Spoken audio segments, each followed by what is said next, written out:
y'all, so in today's video I'm going to be showing you guys how to do a versatile sewing from start to finish. So let's just jump straight into it. So we are going to be doing a middle part, so I'm sectioning out about 2 fingers, index and middle finger width amount of hair, and I like to make sure it goes as deep as to the alignment of the back of the ear. And then once I go ahead and section that out, I'm going to braid it. Now we're going to work on the sides, because this versatile sewing, you are going to be able to do it. Put it in a ponytail. So you guys are going to be hearing me say a lot in this video. Once you do to one side, you're going to do it to the other, because, you know, it's all about symmetry, you know. So what I'm doing to section out the sides, I'm doing about an index finger amount of hair. And everybody is not able to do this hairstyle, so you do want to make sure you do a consultation with whomever, that they have a full hairline, and, you know, just the hair density is good enough to be able to cover the tracks. And how I check that is I put the rat tail comb behind, and I see how well does the hair cover the rat tail. If the rat tail is covered, then that means it's enough hair. You don't want to put too much hair out, because that would defeat the purpose, but you want to make sure you have enough hairs left out on the perimeter to make sure that you're going to be able to cover the tracks. So I'm going to do the same thing around the entire head. So I'm going to go behind the ear as well as to the nape, and I'm going to keep the same amount of hair section, which is about like an index finger full amount. And I'm going to just go ahead and section that out, and that's going to be my anchor of hair that is going to be left out to cover the tracks. So this is what we're going to take out once the sewing is complete. So I'm just giving you guys a 360 so you could see about how much hair is left out. So now we're going to go ahead and jump into the braid pattern. So the first, she distracted me because why is she making them faces? So first, oh my goodness. What I'm going to do is just section out a slither of hair. You do not want this to be too thick, because this is part of your anchor braids, and I like to add hair into the anchor braids just so I can reduce the amount of tension onto the natural hair in itself. And because, you know, it's pretty thin and small, I don't want the threads to be, you know, like not ripping out the hair, but just not, you know, causing too much tension. So the braiding hair will help the natural hair mix in, just to give it some type of like depth and thickness to it, so that, you know, it'll be long lasting. So I'm literally doing an anchor braid that is a U, the outside of the leave out. I'm literally anchor braiding that perimeter. Then I'm also going to anchor braid the sides of the hair. So what I just did from the leave out is what I'm going to do for the anchor braids. I didn't show that clip, you guys, because as I was doing this, I low-key forgot I was recording. So there is going to be a couple of clips where it's like missing, but that's because I done stopped the video and was forgetting I was recording. So right here, what I'm doing is intertwining the braids into each other, because my favorite technique is to have one ending braid. And when it comes down to a foundation, you know, I'm gonna get that together real quick. I feel like the foundation is so important, because if your foundation isn't flat and crisp, how are you gonna have, you know, a nice flat install, you know, that's going to be flawless without the success of having a nice foundation. So you want to just go ahead and braid down the hair, and you also want to make sure it's reaching down to the anchor braid, like at the bottom, so that you're able to intertwine. And as you guys see, I'm not braiding all the way at the ends, because it does help once I'm going to go ahead and pull up their hairs. You guys just see what I did, and I'm going to separate. Here's a slow-mo. I'm going to take the previous braid, I'm going to pull it up, and it's not braided all the way to the end, as you guys can see, and I'm going to go ahead and intertwine it in the braid. And as I'm intertwining, I'm evening out the hairs to the remaining 3 strands so that it's even, so then I'll be able to braid all the way down. That might be a lot, but I do have braid pattern tutorials that are specifically for braid patterns of how I end up with one ending braid. So if you do need to check those videos out, I will link them down below so you guys can get a better in-depth version of what I'm talking about. So yeah, this is going pretty fast, but not too fast, but y'all see. Okay, so as far as the back of the head, which you guys could see how I was telling you guys I was doing the U of the anchor braid, I literally just crisscrossed it. So I just continued out the braid, and then I went downwards, and then I did the other side, sectioned it at an angle, and then I was able to go downwards. So I just connected them, and they overlapped each other. Pretty simple, pretty self-explanatory. And yes, I did make sure I have anchor braids. Anchor braids are extremely important, specifically for this sewing too, because once I'm going to start sewing, you guys are going to see why you should have anchor braids for this particular sewing. So right now I'm just working on my last braid. I'm feeding in on both sides, and I'm just going to go ahead and braid down. And voila, you guys can see I have one ending braid, and I do have my anchor braids as well. So my anchor braids are the outline of the leave out. So anchor braids, key, is the outline of the leave out. So you have a U, then you have the sides, it comes behind the ears, and then you have straight across in the nape. And you guys can see the parts are not too thick, not too wide. The anchor braids will be the smallest braids, of course, and then you can go ahead and do the inside of the remaining of the braid pattern, like a small medium. Obviously, it would depend on, you know, how full the person's hair is or how thin it might be. You might have to add braiding hair as you're going along. You would just have to know to decide what is, you know, good for that particular person. And of course, after the braid down, you got to go in with the Dual Grow oil and put it on the scalp and give them a nice scalp massage. First of all, this oil, it just be feeling so good on the scalp. It's cold, it's refreshing. You just got your hair braided, and then you just go back with the tip of your fingers that are very soft, and you're not scratching, you're just softly massaging the scalp, and you just stimulating hair growth, the blood circulation, just feeling real good, child. Y'all know how I be. All right, so let's jump into the sewing now that we got the braid pattern out the way. And this is one of those things where y'all almost forgot it was recorded, but y'all not gonna miss anything. I'm gonna explain to make sure y'all get this. So the first track, I'm going to start at the beginning where I'm pointing out the beginning of the anchor braid. Okay, not in the U, but at the beginning of the first anchor braid at the top, and I'm just gonna literally outline the anchor braid and sew. As I am sewing the track underneath the braid. That's the key. Please sew the track underneath the braid. I'm going to show you guys me lifting it up again just to do a double check that the tracks are laying underneath the braid, because once you lift it up, all you should just see is hair. You should see no weft, because the weft will be underneath the braid. So as you guys can see, you just see nothing but weft because that track is underneath the braid. So you want to go ahead and continue to sew till you get to the other side. As you guys see, I'm doing right here. And you want to make sure you lock in that part real tight. And I love to, knot my thread, do a little knot, because that's how you know the thread ain't unraveling. Once you do that knot, you're going to cut and you're going to do a little tie. It's secure, okay? When I say secure, period. So I'm going to go ahead and cut that weft. So we went ahead and did our first track, and we're going to go ahead now and do the second track. So the first two braids will have a total of 4 tracks.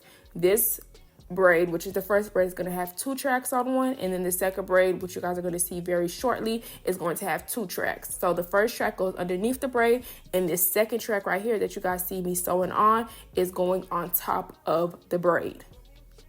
And yes, I did cut this because you will need to cut your tracks just for this beginning part. And then once you begin the back of the head of the sewing, then you can do the flip over method where you won't need to cut the tracks. But just for the beginning part, you will need to cut the tracks because you need to make sure it lays super flat. There is no folding right now, okay? You just need to make sure the tracks lay super flat. And this also helps with, so now we did the second track, I'm working on the third one. This also helps with the way the hair falls, like the placement, because I don't really know how to explain it, but it will just help with the placement of the way the hair falls. Y'all trust me, okay? Sometimes I don't have the total science behind it, but baby, I know y'all know your girl got y'all back. But y'all see I'm lifting up the hair, and all you see is just hair. No track, just hair, okay? So that's a sign of we doing what we need to do. It's going to be looking good. It's going to be flawless, period. So right here, I was just thinking should I add another track? Should I add another track? I wasn't sure, but I went ahead and added another track. So in total, I sewed 4 tracks literally in a U. I would say that's a U, y'all, right? Is it a U? I'm not really sure the shape. But just, the around the head, I did a total of 4 tracks. So I'm just going to give you guys a 360 of what it's going to look like so far. Okay, yeah, that's a U. It's just a big wide old U.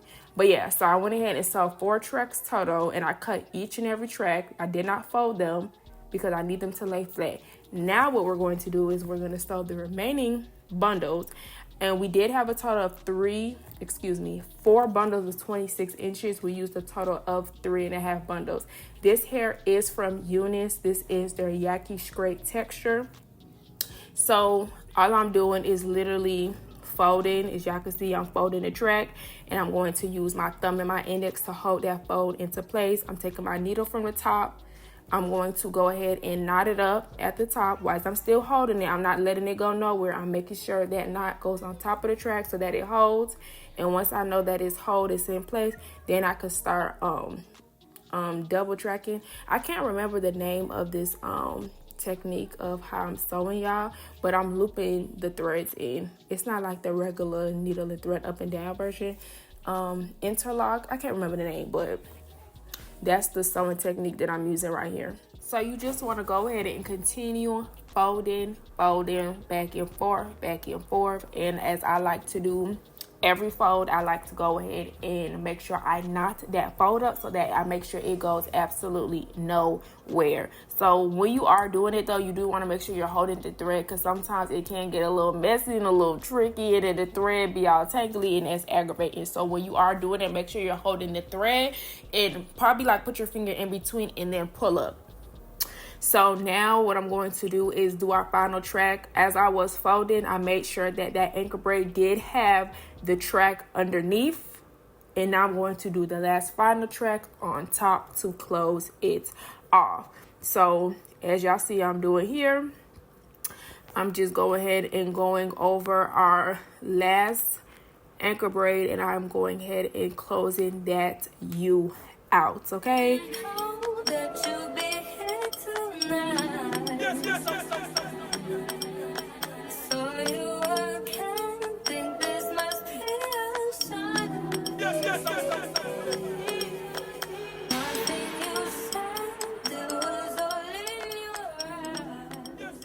So now you went ahead and cut the track, and here it is. We have 3.5 bundles of 26-inch hair. So now I'm going to go ahead and straighten it, and I'm using our Fantasia heat protected, and I love this heat protected down, okay? A little bit does go a long way because this is oil based. When I say this heat protected is tea, y'all gotta get y'all one of them. If y'all don't know about Fantasia heat protected, please purchase. So as you can see, it's all straight. And one thing about my silk presses, they be pressed, be having them pressed, okay?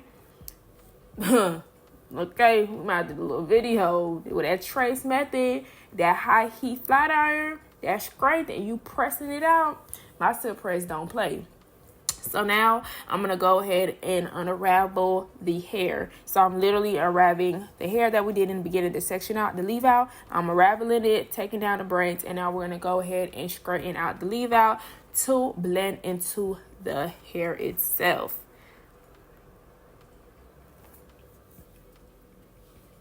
And we get it nice and silky straight. We pressing it out, and all I used for this was the flat iron. I didn't use a hot comb. I didn't overdo it. I didn't blow dry. Like, we wanted it as natural as possible and to match her natural texture already. So like, I did not go overdoing it with the heat. To each its own, depending on the look you're going for, the hair texture you have, whether, you know, your client might have naturally curly hair, y'all doing this in a curly hair, you don't even need to use no heat at all, you know. So it just depends. So now I'm gonna go ahead and put this in a ponytail. When I say that it was a lot of hair, my poor little 2 hands could barely even grab the hair, girl. I was struggling, like, for real. Like, this was a lot of hair for my little self. I'm like, woo, child. Like, when I say I make sure I squeeze as much hair as possible, I was squeezing. Like, if I could have had fit off 4, I probably would have. But hey, this was a lot of hair. But let's just talk about where's her hair start and stop. Like, can y'all see? Because I can't see. I can't figure it out. Because what happened? Please let me know. Yeah, that day. That blend, like, I'm speechless. I have lost for words. What y'all think? Y'all tell me what y'all think, how y'all feeling. Like, the hair is speaking for itself. The outcome is there, baby. Let's talk about it. Like, yeah, yeah, that's her red hair for sure. That is her red hair. She just grew it in 30 minutes. Please. Do you know you only have 30 minutes? 30. Look how seamless and flawless this color match is. The blend, the tech, like everything is just beautiful. I had to even do a zoom in for y'all because y'all gotta get into it, baby. What we talking about? It is me still here trying to put the hair in the ponytail, y'all. Like, I was really determined to get the ponytail as possible because it was really a lot of hair. Now I'm using a good old, little rubber band. And I'm about to do my favorite bun. I don't even know what this fan out bun called. I think it's a fan out bun now that I'm explaining it. But the buns be so cute and it's so big. I'm like, girl, look at the bun. She's like, yeah, baby, this is big. Like, yeah, it's so cute, so pretty. So pretty. So yeah, I'm just going ahead and just showing y'all the versatility, the naturalness of this versatile sewing. Like, it's literally just a effortless get up and go. You just grew your hair in 30 minutes. Nobody would ever know. And it's just, period. Definitely, I would say this type of sewing, you should get hair that matches your natural hair texture just so that the blend will be easier and seamless for you. So obviously, if you have curly hair, you would not be purchasing no Yaky Straight hair because that don't make no sense. So, you go ahead and purchase the hair that fits, that matches your natural hair texture. But I'm just loving this down like so bad. I just had to take so many videos and pictures because like this looks absolutely amazing. It's just a perfect amount of leave out. And now I'm going to go ahead and just style it. She did want a middle part, so we're going to do this in a bust down middle part. If you wanted to do a side part, you can definitely, section out for a side part. But whatever you want to do, we're doing a middle part today. So I'm just showing y'all what the middle part is looking at. Now we're doing a little behind the ear action, natural hair. I'm guessing like, girl, this is down real bad. Like, where does your hair stop? Like, I can't even tell. Like, let's talk about it. Let's get into it. Like, what had happened? Oh, okay. Cause who? Yep, the Mount Mother be slaying natural hair too. She does it all. Very much versatile stylist and is. Clock that. It's giving everything it needs to give. It's so pretty, so natural. And yeah, so I hope you guys enjoyed this video. This is, coming to the end. Y'all about to get the final looks and everything like that. Let me know if this video helped. If it did, please thumb this video up. Comment, let me know, and as well share this video. Y'all let me know if y'all going to try this out, my technique. Hope you guys learn something new, something that you can add. You will even try this if you haven't already. So yeah. Don't forget to like, comment, and subscribe to be a part of the Doll Baddies gang. Doll Baddies gang take it over. And I'll check you guys out in the next one. Later.